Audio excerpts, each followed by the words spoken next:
Hello everyone, आज मैं आप लोगों के लिए बीटीएस फैन फिक्शन पार्ट 4 लेकर आई हूँ। चलिए आज का पार्ट शुरू करती हूँ। बीटीएस मेंबर के साथ यो संग भी जंगकुक के आने का इंतजार कर रहे हैं। नताली जिन के घर में वापस चली गई क्योंकि मेंबर जिन वापस नहीं जाएगा और उसे घर जाने की जरूरत है ताकि वो घर को साफ कर सके। जंगकुक रसोई से साफ प्लेटों के साथ बाहर आया और 3 अन्य प्लेटों के साथ एक और वेटर आई। उन दोनों ने प्लेट अपने सामने रख दी। वेटर अन्य लोगों को देखने के लिए वापस चली गई, जबकि जंगकुक उनके साथ खड़ा था और कह रहा था कि वो कैसे आशा करता है कि वो रसोई में वापस जाने से पहले भोजन का आनंद लेंगे। जंगकुक इस काम में रसोइया का काम करता है। सभी मेंबर्स ने भोजन का स्वाद चखा इससे पहले कि उनकी आंखें खुली, क्योंकि उनका खाना पकाने का स्किल अद्भुत है। जंगकुक वास्तव में केवल यो का खाना पकाता था और मेंबर्स का खाना एक अन्य रसोइया था जो वहाँ काम करता था। जंगकुक मेंबर्स को खाना पकाने में बहुत चौमिला था। छोटा लोगों को वो दिखाने में बेहद चौमिला था कि वो अपनी प्रतिभा जानता है, भले ही वो खुद नहीं मानता कि उसके पास प्रतिभा है। उसका मानना है कि उसके पास केवल एवरेज स्किल है जो हर कोई कर सकता है। उसका कम आत्मसम्मान उसे अन्यथा विश्वास नहीं करने देता। अब कुछ घंटे हो गए हैं और मेंबर्स अभी भी घर नहीं गए हैं। होटल के मैनेजर जंगकुक से पूछता है, जंगकुक, क्या तुम ठीक हो? तुम थके हुए लग रहे हो। मेंबर्स और योसंग उन दोनों के बीच के बातें सुन रहे थे। जंगकुक कहता है, हाँ मैं बिल्कुल ठीक हूँ। मैनेजर कहता है, चिंता मत करो, अब तुम्हें घर जाना चाहिए। तुम काफी थके हुए लग रहे हो। तुम सुबह 6 बजे से काम कर रहे हो। जंगकुक ने वापस जवाब दिया, मैं अभी इसे साफ करने के बाद चले जाऊंगा। जंगकुक 5 मिनट के बाद किचन से बाहर आकर टेबल पर बैठकर कहा कि उसके काम खत्म हो गई है और वो सभी घर जा सकते हैं। जिन ने कहा, जंगकुक, तुम्हारे खाना पकाने का स्किल अद्भुत है। जंगकुक ने हंसी उड़ाई और यो संग हंस पड़ा। मेंबर्स ने उन्हें ऐसे देखा जैसे कि वो किसी अन्य प्रजाति के हो। यो संग ने कहा, तुम वास्तव में सोचते हो जंगकुक ने तुम्हारे लिए पकाया? जंगकुक ने नहीं किया। यहाँ पर छोटी कुकी को अपने स्किल को उन लोगों को दिखाना पसंद नहीं है जिन्हें वो जानता है, और निश्चित रूप से अपने आइडल को नहीं। वो इसके लिए बहुत शर्मिला है। वो केवल लोगों को दिखाता है वो मुझ पर और नताली या मेरी माँ की तरह भरोसा करता है। उसके बाद सुनकर सभी लोग जंगकुक के तरफ नाराज होकर देखा। जंगकुक के चेहरे ने ऐसा करने के लिए अपराध बोध दिखाया। जंगकुक ने उत्तर दिया, मुझे माफ कीजिए, मैं इसके साथ कंफर्टेबल नहीं हूँ। तभी यो संग ने जंगकुक को फुसफुसाते हुए उसके कंधे पर हाथ रखते हुए कहा, चिंता मत करो कुकी, अगर वो समझते हैं तो वो समझते हैं, अगर वो नहीं समझते हैं तो उन्हें रहने दो। जंगकुक वापस फुसफुसाए कि मैं ह्यूंग को जानता हूँ, लेकिन मैं इसके लिए गिल्टी फील कर रहा हूँ। फिर सभी लोग जंगकुक के साथ घर के तरफ चलना जारी रखा। जब सभी लोग जंगकुक के घर के पास पहुँचा, तब मेंबर्स कहने लगा कि उन्हें जाना है क्योंकि वो कल बिजी थे और वो दोनों अलविदा कहा और जंगकुक और योसंग घर चले गए। जब तक जंगकुक को एहसास नहीं हुआ कि उसके पास योसंग से पूछने और देने के लिए कुछ है। जंगकुक उसे एक लिफाफा दिया और उसने खोलने से पहले जंगकुक को संदेश से देखा। उसने जंगकुक को चौंका दिया और फिर पागलों की तरह इधर उधर कूदने लगा। लिफाफे में वास्तव में एक लेटर था जिसमें पूछा गया था कि क्या वो शादी के दिन जंगकुक का सबसे अच्छा आदमी बनना चाहता है। यो संग बस मुस्कुराया और घर में प्रवेश करते ही जंगकुक ने अलविदा कह दिया।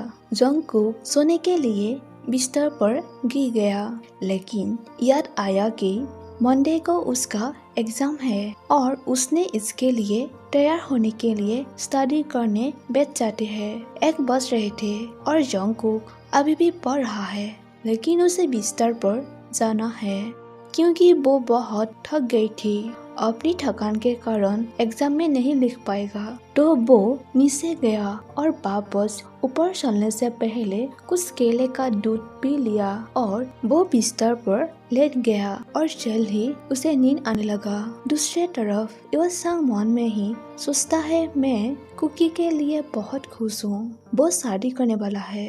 वैसे भी मैं सबसे अच्छा आदमी बनने जा रहा हूँ, इसीलिए मेरी माँ, बहन, भाई और मैंने मॉल में अपना रास्ता बनाया ताकि हमें अपने सूट और कपड़े मिल सके।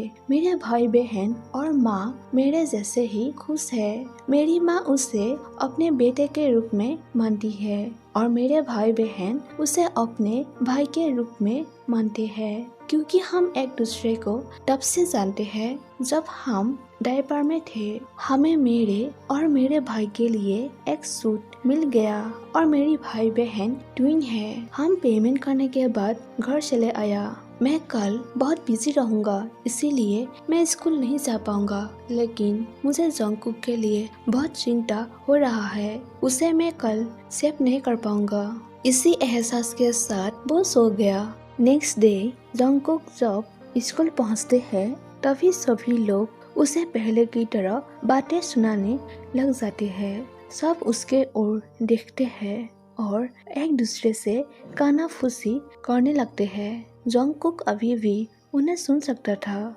लेकिन वो अभी भी उन्हें यह दिखाने के लिए मुस्कुराता है कि यह मुझे प्रभावित नहीं करेगा, लेकिन अंदर ही अंदर यह मुझे डर रहा है। कोई लोग जंगकुक के बारे में कहता है कि वो अभी भी यहाँ क्यों है। OMG, वो इतना बदसूरत है। क्या वो सिर्फ खुद को नहीं मार सकता? वो बहुत मोटा है, वो कुछ नहीं कर सकता। जंगकुक बस क्लास में चलना जारी रखता है। वो अपनी जगह पर बैठ जाता है, जो खिड़की के पीछे है, और बीच में ही बाहर देखता है। टीचर अंदर आता है और सभी को एग्जाम के क्वेश्चन पेपर देता है और सभी लिखना शुरू करते हैं। यह इतना कठिन नहीं था और 30 मिनट के बाद जंगकुक इसे समाप्त करता है और टीचर को देता है। वो अपनी स्केच बुक निकालता है और ड्राइंग करने का फैसला करता है। वो ड्राइंग शुरू करता है, लेकिन उसे नहीं पता कि क्या करे। कुछ मिनटों के बाद वो देखता है कि वो क्या बना रहा है।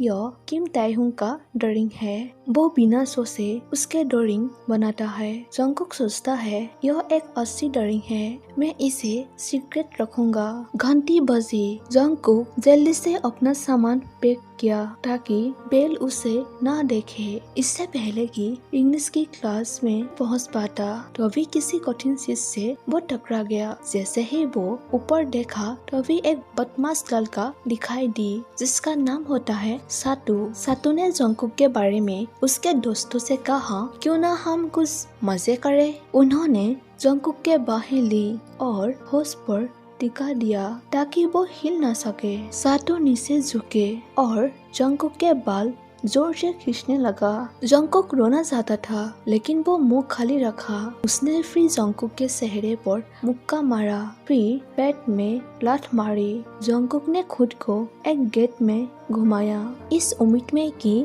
वो उसे फिर से चेहरे पर नहीं मारेगा। इसीलिए जंगकुक के पेरेंट्स और यो संग इसे नहीं देख पाएगा। वो रुकने और स्कूल से बाहर निकलने से पहले उसे 5 मिनट तक मारता रहा। कुछ मिनटों के बाद उसे छोड़ दिया। उसके शरीर में बहुत चोट लगी है, लेकिन वो फिर भी खड़ा हो गया और अपनी इंग्लिश क्लास के लिए अपना रास्ता बना लिया। वो क्लास के अंदर जाता है टीचर उसके ओर देखता है। इससे पहले कि उसने कहा, मिस्टर जियोन, तुम्हें देर हो गई केवल इसीलिए कि तुम्हें लगता है कि तुम अमीर हो। इसका मतलब यह नहीं है कि तुम जो चाहे वो कर सकते हो। जब तक मैं तुम्हें अंदर नहीं बुलाता तब तक तुम बाहर खड़े रहना। जंगकुक ने सिर हिलाया और वापस खड़ा हो गया। जंगकुक नाराज होकर सोचता है, मैं बिना किसी प्रॉब्लम के अपना जीवन क्यों नहीं जी सकता। यह दुखदायक है। तीसा बाहर आया और उनसे कहा कि वो वापस अंदर जा सकता है। इसीलिए जंगकुक अपनी कुर्सी पर बैठ गया। वो चैप्टर पर फोकस किया। घंटी बजी, लंच का समय हो गया था। वो खाना नहीं चाहता क्योंकि उसे लगता है वो बहुत मोटा है। लास्ट क्लास करने के बाद वो घर के लिए निकल पड़ा। जंगकुक घर पहुंचता है। उसके पेरेंट्स घर पर है, लेकिन वो बहुत थक गया है, इसीलिए वापस ऊपर की ओर अपना रास्ता बना लिया। वो अपने बिस्तर पर लेट गया और जल्द ही नींद आने लगा। दूसरी तरफ टैह्युंग मन में ही सोचता है, आज वापसी का दिन है। मैं एक्साइटेड हूँ। हम अभी भान में है और उस प्लेस पर जा रहे हैं जहाँ कॉन्सर्ट होने वाला था।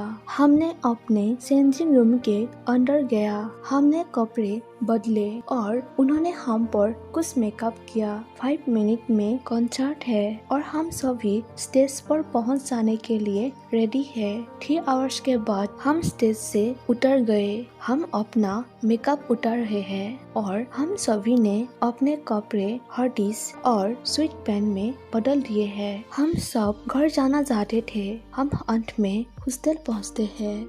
जिन ह्यूंग ने हमें कुछ खाना पकाने का फैसला किया। हम एक दूसरे को जोक सुनाते हुए खाना खाया। जिन ह्यूंग हमेशा हमें अपने डेड जोक सुनाते थे और केवल जिमिन ही उनके जोक सुनाते थे। सो गाइस, आज का पार्ट मैं यहीं पर खत्म कर देती हूँ। इसका नेक्स्ट पार्ट पार्ट 5 मैं जल्दी शेयर कर दूंगी। And thank you for watching my video. Bye bye.